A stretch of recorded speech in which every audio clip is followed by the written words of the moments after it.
बिस्मिल्लाहिर्रहमानिर्रहीम। अस्सलाम वालेकुम। मैं आपकी उर्दू की टीचर आपसे मुखातिब हूँ। आज हम करेंगे सबक नंबर 1 जिसमें शामिल है नज़म हम्द। सबसे पहले हम हम्द का तारुफ और उसके बाद शायर का तारुफ करेंगे। हम्द उस नज़म को कहते हैं जिसमें अल्लाह ताला की तारीफ़ बयान की जाती है। अकबर अलाहाबादी इस नज़म में अल्लाह ताला की हम्दो सना बयान कर रहे हैं।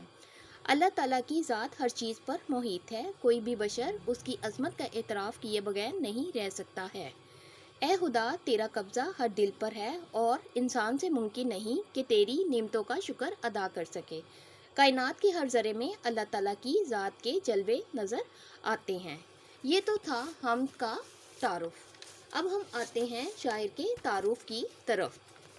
अकबर अलाहाबादी का नाम सैयद अकबर हुसैन रिजवी था। 16 नवंबर 1846 को इलाहाबाद, भारत में पैदा हुए।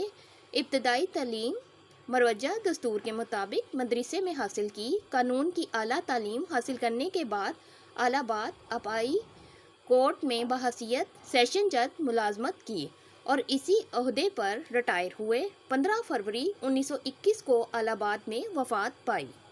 आपका अहद हिंदुस्तान पर अंग्रेज़ों के तसल्लुत का अहद था। मकामी सकाफ़त और तहज़ीब व तमद्दुन को अपने रंग में रंगना और लोगों को ताजे बरतानिया का मतीय फरमाबरदार रखना समुंदर पार से यहाँ आकर काबिज़ होने वाले हुक्मरानों की अवलीन तरजीह थी।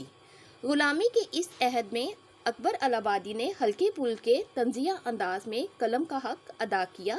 इसी तर्ज़ नगारिश की बिना पर लसानुल असर कहलाए। आज हमने किया है नज़म हम्द का तारुफ और शायर का तारुफ।